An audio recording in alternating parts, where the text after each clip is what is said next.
What's going on, guys? Welcome back to another episode of Drive Talk Cars. In today's episode, I'm going to be replacing the wheel bearings on my E63 AMG. So let's jump into the video.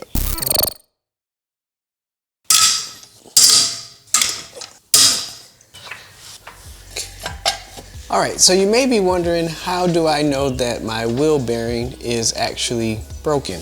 There's a few signs that your wheel bearing is worn out. One is noise. When you're rolling, you'll hear like a humming sound. It could be even when you're turning or just driving at certain speeds, you'll hear a humming coming from the outside.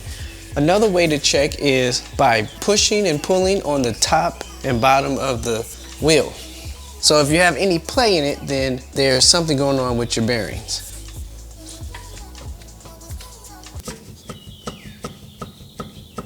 So as you see there's some play in there, and that should not be happening. One thing you do want to do is check your lug nuts, make sure that they're tight, because that could be the problem as well. But if your lug nuts are tight and you're still having that play, then something is definitely wrong with your wheel bearings. And you can go left to right, up and down. You can spin it. If you hear like a grinding or not so smooth sound, then that's another sign that your wheel bearing is not good and in need of replacing. So let's go ahead and get started.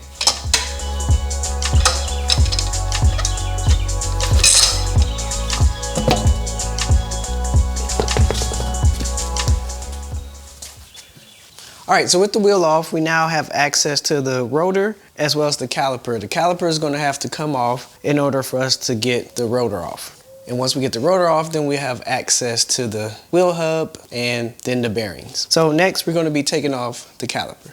All right, so the first thing we're going to remove is going to be our brake pad sensor. It's a bolt back here, and then this pulls out of here. And then the next thing is going to be our caliper bolts. There's one up here, and there's one down the bottom. And then once we get those two, we'll pull this off, and that will be it for that. And then we'll just suspend this using bungee cords so we don't have to disconnect it fully.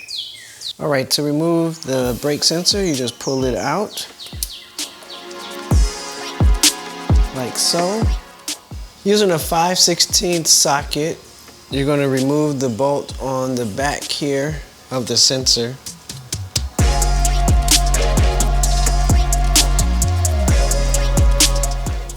All right, so once that's out, you can go ahead and put the bolt back into the hole. That way you don't lose it. And then next we take out the caliper bolts. Using a hex bit 10 size, that's what we're going to use to remove the caliper bolts. All right, so let's take that out.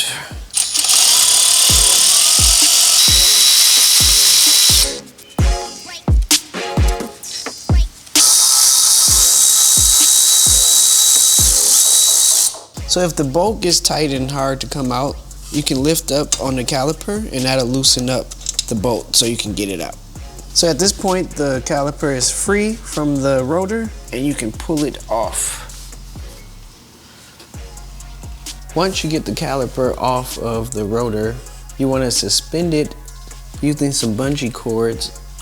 Wrap it around your spring here. And what I did was I put it inside of the holes. That way I know that it's anchored in and will not fall.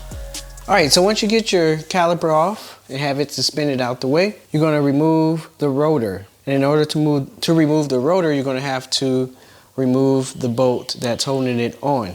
And we're going to use a T30 Torx bit to get it off. Now this bolt tends to be pretty stubborn to get off. So you either want to use an impact driver, or you can use a extended ratchet like I have here to provide leverage. But let's see if we even need that. All right, I'm in luck. It is not that tight for me. So you take that off. Make sure you don't lose that.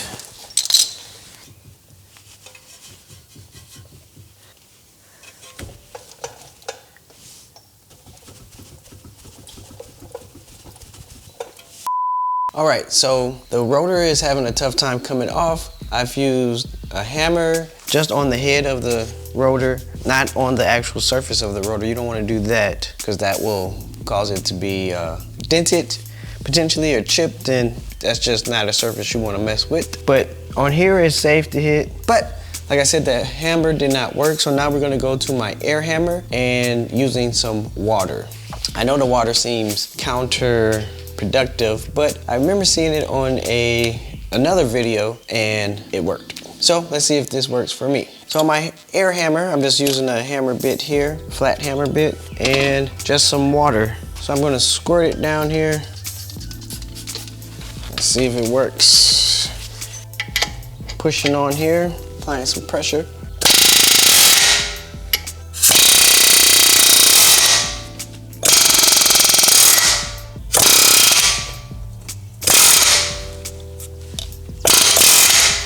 Oh God. Now I'm not trying to damage my rotor here.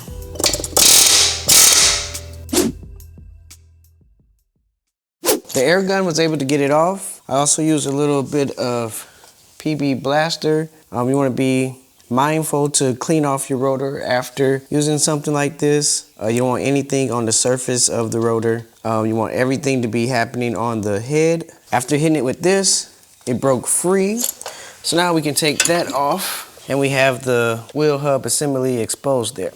So it looks like a lot of the rust corrosion was right here around the rim. That was causing the rotor to be seized on the wheel hub. So if you have a tough time getting anything off, usually when it's metal to metal, you want to make sure you take a wire brush and just get that corrosion off of there. That way next time you hopefully don't experience that same thing. Also, they have anti-seize, grease, or stuff you can put on here. I don't have any at the moment, but typically once you break it and you clean it off really good, you don't have that problem going forward. I mean, typically these wheel bearings do not start failing after a long period of time. So, I mean, but things like rotors, you don't change them that often, but you may change it often enough to where you won't have this seizing up issue again. But just make sure you clean it up and you should be good. All right. Just gonna wipe everything down. And the next step is to remove the dust cap off of the wheel hub. So I'm gonna just tap around the edge of the dust cover and loosen it up little by little till it pops off.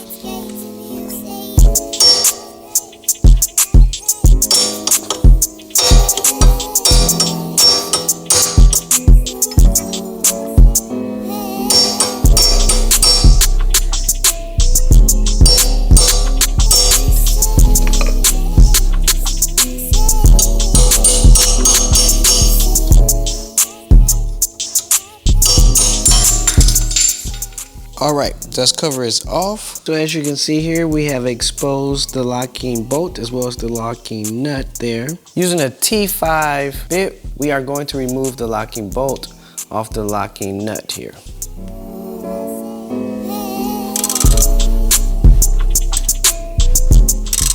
Once that's loose, now you can turn the locking nut. All right. So now we have the locking nut off. As you can see, it's pretty dirty. With the locking nut off, we can go ahead and pull the assembly off, and it should come off pretty good like it did there, pretty easily. And we have it off. What fell out was the outer bearing. So as you see here, it's a lot of old grease. We want to take that off. Just clean that up really nicely.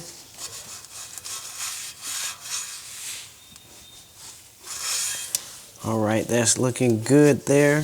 So now you can take the dust shield off and clean that up as well if you like, if you can't get in there and get all that dirt off. So I probably will just take it off. Let's see what that is. So using the same 5/16 bolt I used to take off the brake sensor, you can use that to take this off. There's 3 bolts here, here, and here that you unscrew and the dust cover will come off.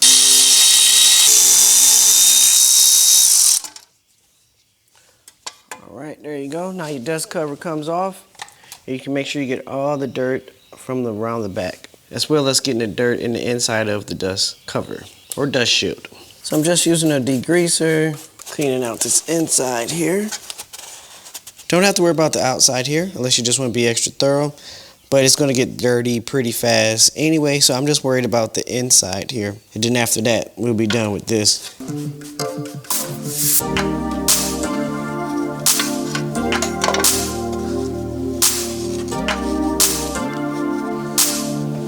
Alright, dust shield is clean as it's going to get. On the spindle here, we're going to clean the back here. Alright, so we're just spraying some degreaser on this as well, on the spindle. Get that all nice and clean. Don't want to have old grease with new grease, so you want to make sure you clean this really good. Alright, that's looking good. Now I think we can move on to the next step. Alright, so after getting that all clean, I'm going to put my dust shield back on. Alright, on to the next.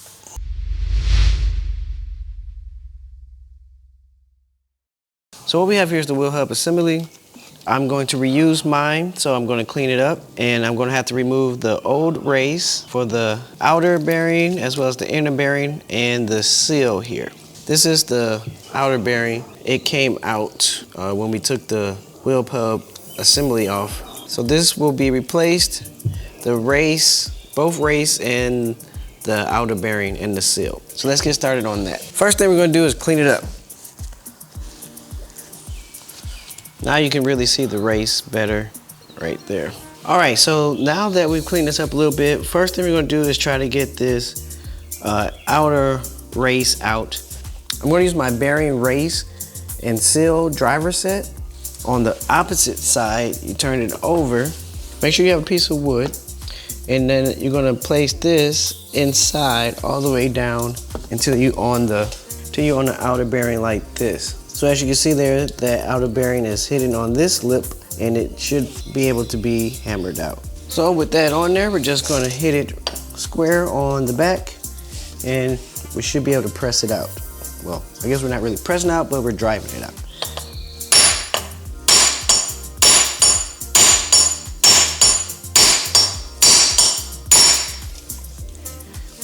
As you can see there, it's coming out. So you just want to keep going until it's out.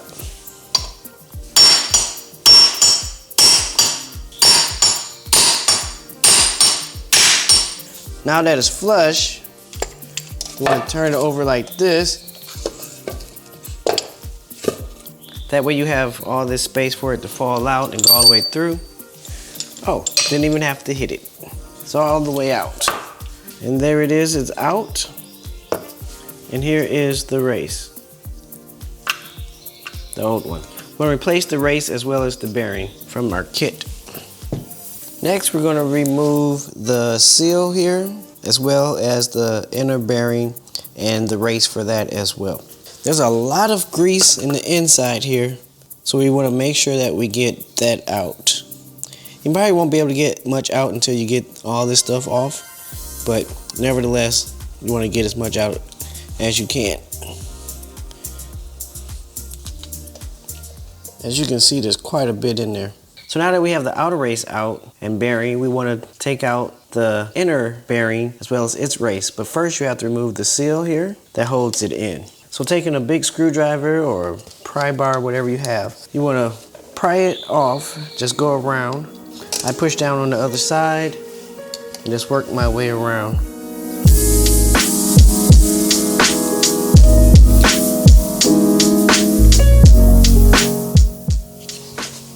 As you can see, it's coming up here. All right, so I have a chisel here.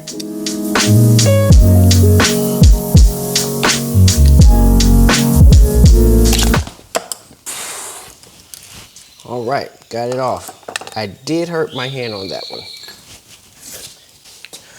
All right, so there you have it. You have your seal.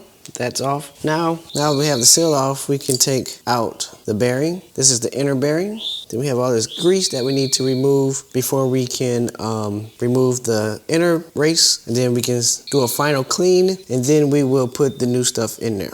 All right, let's clean all this stuff out. All right, so as you can see, we have a lot of it out. I'm going to go ahead and take a piece of paper towel and get it out even more.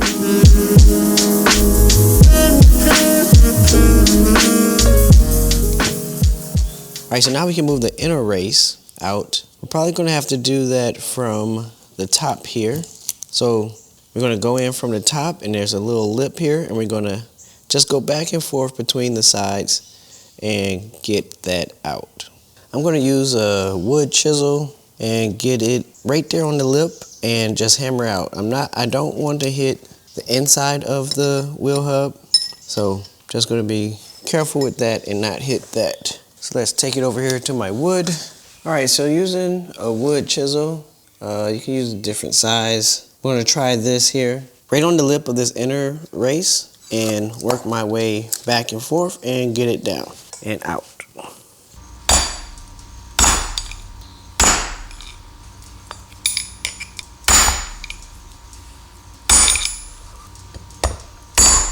So I'm switching from here to here to here to here just to kind of rock it back and forth so it'll evenly be driven out. And as you can see, it's coming out slowly but surely. Still want to be mindful of not damaging the hub, this part here, with too many or any deep gouges or anything like that. So you want to make sure you're still on the lip of the inner race. Alright, I think we're almost out. Alright, so as you can see, it's getting flush to this part here. So we turn the woods up like this, so that way we can have space for this to fall out. There you go. Inner race is now out. Clean this out, and then we can put the new grease and new parts in. You want to make sure you wipe it off to get any potential shavings or anything in there you may have gotten from hitting against the race. So you'll make sure that that is all the way cleaned out.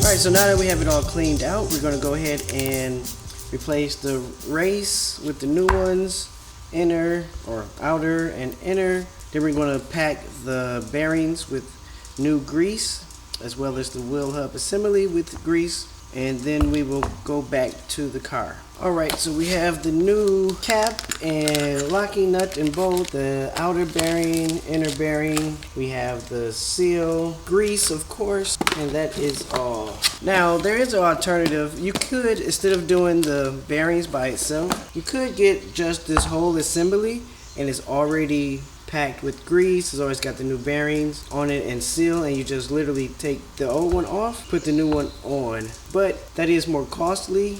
To get an OEM part, it'd be about $300, $350 for just the part. If you just want to get the bearings, which these are OEM, it's about $45 for all of this whole kit. And I have links in the description down below so you can pick this up if you want. I'll also include links to just the wheel hub assembly all ready fixed up for you if you like that as well. Alright, so now we're going to pack the bearings with grease, new grease, and then we'll insert the race into the wheel hub, and then we can head back over to the car. But before you handle the new bearings and put the new grease, you want to change out your old gloves, because it's going to have dirt and maybe old grease and whatever on it. So we're going to change these out for new ones. Alright, so now that we have new gloves on, we can handle these new parts here. And as you can see here, this is a new race, and here is a new bearing. Alright, so I'm going to put the bearing back in the bag until we put the race back into the wheel hub. So I'm going to get both of these out. Just don't want dirt or anything to get into those. So now we have the new race, and we're going to put it into the wheel hub. So we have our new race here, our old hub, wheel hub. We're going to start with, it really doesn't matter which one you start with, but let me show you the tool we're going to use to put these back in here. Alright, so what we have here is a bearing race and seal driver set. They come in a variety of sizes. And this is what we'll be using to drive it back into the wheel hub. So what you want is you want to find a size that fits on the top of it. So like if I'm driving in the outer, you want a size that's going to fit right there on the lip, like this one. And this one is a 50 millimeter, and that's the one we're going to use. And then for the inner, we want to find one for that. So we're going to use a 63 millimeter that fits in there like so, and that's what we're going to use to drive that one. So we can put the rest to the side, through there. So now we bring our hub back. What you want to do is you want to put the part that has the writing face down.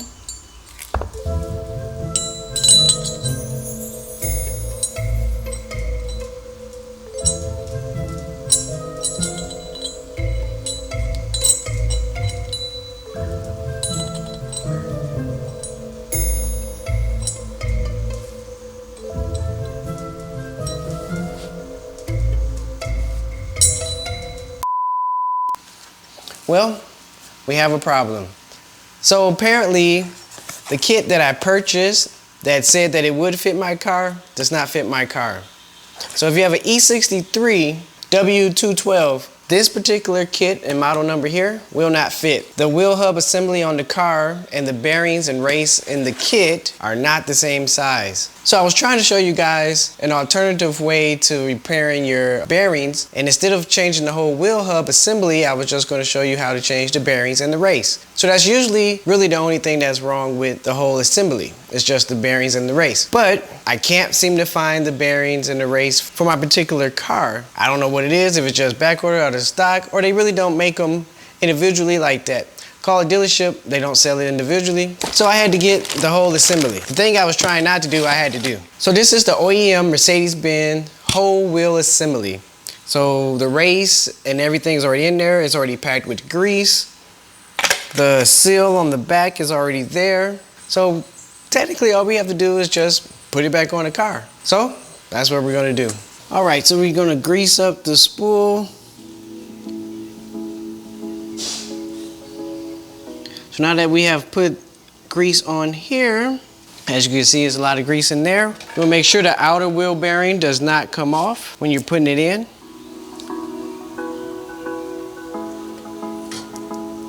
Since it is not held by anything. All right, so that's the brand new wheel hub assembly. We're gonna put our locking nut on there. So the locking nut, I am not replacing. I don't think you necessarily have to. You can. The locking bolt is a one-time use, so you need to replace that. So I'm just gonna put it in there. So next thing we're gonna do is make sure that the wheel hub assembly is seated all the way back onto the spindle. Then after that, we're gonna have to dial in the Endplay, and I'll show you that using our Endplay meter or travel distance meter. So let's go ahead and get started with that. All right, so we're just gonna put the locking nut as well as the locking bolt back on here. Go ahead and tighten this up a little, not really tighten it up, but just put it down in there. So now we're gonna make sure that this is seated all the way back onto the spindle, and then we can dial in our Endplay. All right, so let me put the rotor back on here because that'll give us weight and some even distribution so we can turn this and get it all the way back in there. Now that we're done messing with grease and all that, good idea to change out your gloves so you don't have any grease that will get onto your rotor because that would not be good. All right, so we're just putting the rotor back on. I'm going to put in the rotor bolt here.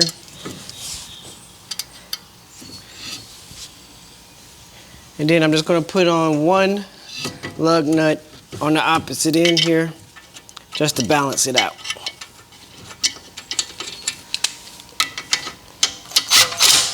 All right, so now that we have that on, what we're going to do here is we're going to be tightening this locking nut while turning the rotor. And what we're doing, we're backing it, we're putting it on, then we're backing it off as we spin it.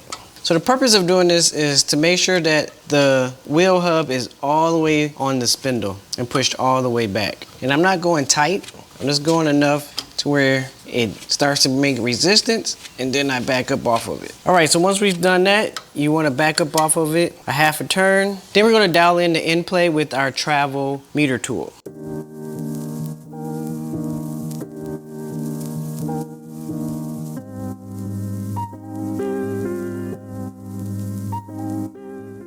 All right, so what we're gonna do now is we're gonna use this tool to measure the amount of distance or play in the rotor or play in the wheel assembly here.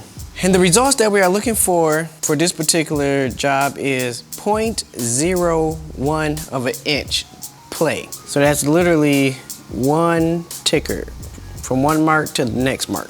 This is a magnet base. You can put it at the bottom of your rotor here. You have to turn it on so it'll stay. All right, so once you attach the magnet, you need to put the meter here. So you push it in a little bit. You want this to get to a 0. And don't worry if you can't get it exactly at 0. You can actually turn the outside here. And you can also fine tune it with this down here. You turn that and it'll fine tune it. But you want to mark it to 0.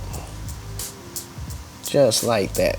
And as you can see, there's a lot of play. When it moves, that's the amount of distance or play that's in the wheel assembly from the spindle. So we want to make that 0.001. So we're going to tighten this and then back off it a little bit until when we pull on it from the left and right side, that it will only move 0.001 inches. So we're going to turn the locking nut until it gets the slightest bit of resistance, and then we're going to back off of it.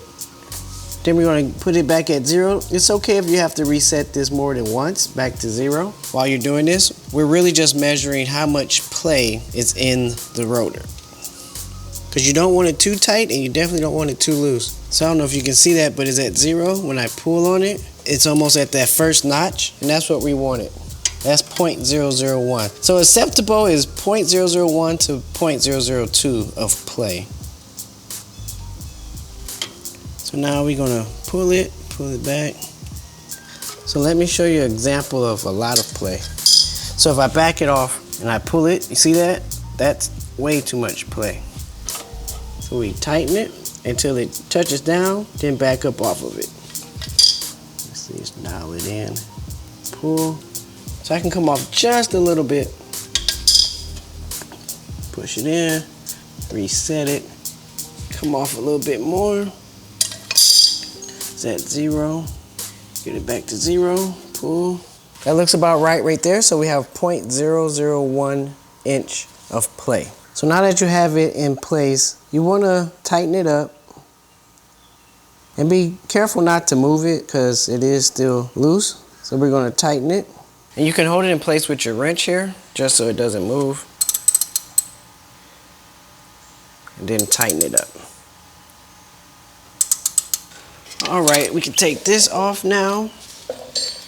So we're going to torque down the locking bolt here down to 11 Newton meters.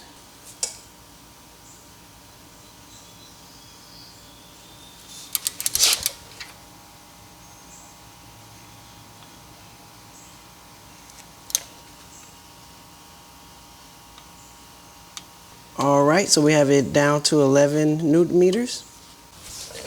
All right, so now that that's down to 11 Newton meters, we can go ahead and put the cap back on, and then that job is done. We just put everything else back on as we took it off, and you're done dip.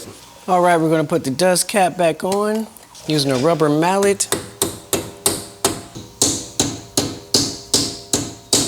All right, that's on there, and we're good money. After we got everything back, I'm just gonna use some caliper cleaner or brake cleaner.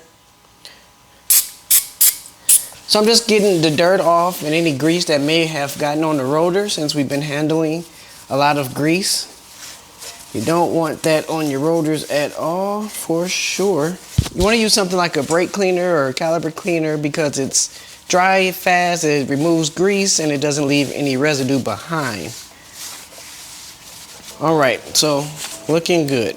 Get any grease that may be left on here, and we're good.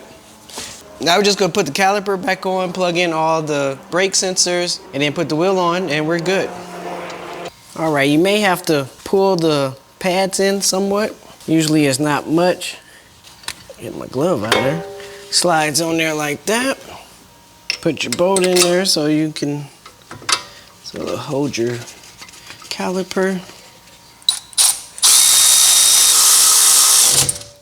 All right, so next we're gonna put our brake sensor harness back on. And that's all of the sensors or wire harness that you have to worry about. All right, that's down to 11 Newton meters. Next, plug in your harness Make sure that's all the way in there. Then we're gonna torque down our calipers to 115 Newton meters. This is a bit of overkill, but this is our only torque wrench that can go up to 115. But we're gonna torque the caliper bolts down to 115 Newton meters. All right, so that's on there. Make sure you get all your bungee cords off. Only thing left now is to put the wheel back on.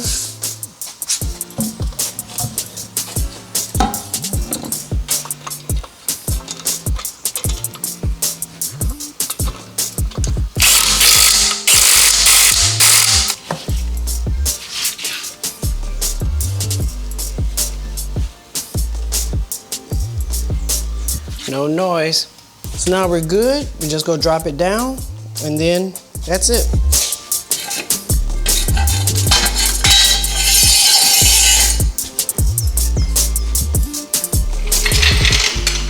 So you do want to definitely torque down your lug nuts here. I'm going to go to 100.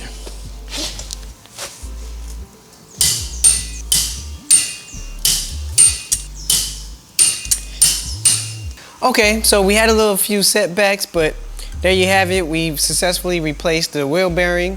We end up having to put a whole new wheel hub assembly on there, but nevertheless, you got to see some of everything all in this video. So if it brought you some value and you enjoyed it, please give me that thumbs up. And remember, do it until you can't. Until next time, I'm out.